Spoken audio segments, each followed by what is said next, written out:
আশেপাশে তো কেউ নেই, চট করে বাংলাদেশে ঢুকে পড়ি ফট করে। আশেপাশে তো কেউ নেই, দুটি উচ্ছি কাজটা এখানে শেষ করে ফেলি।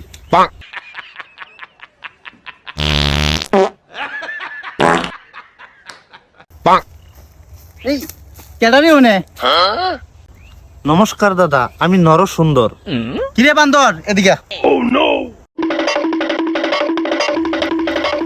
কিরে বান্দর তোকে মাঠে ঘাটে হাগুর সমস্যা নাই, আঙ্গ বাংলাদেশ হয়েছে পরিবেশ নষ্ট করছ কে? আসলে দাদা হয়েছে কি, আপনাদের এখানের যে পরিবেশটা আছে না, এটা অনেক সুন্দর লাগছিল, তো এই জন্য এখানে এই কাজটা সেরে ফেললাম। তুই বাংলাদেশ ঢুকলি কেমনে? পাসপোর্ট ভিসা আছে তোর? দাদা পাসপোর্ট ভিসা তো নাই, ওইখান দিয়ে ওই যে তার কাটার ফাঁক ছিল, ওইখান দিয়ে চলে আসলাম আর কি।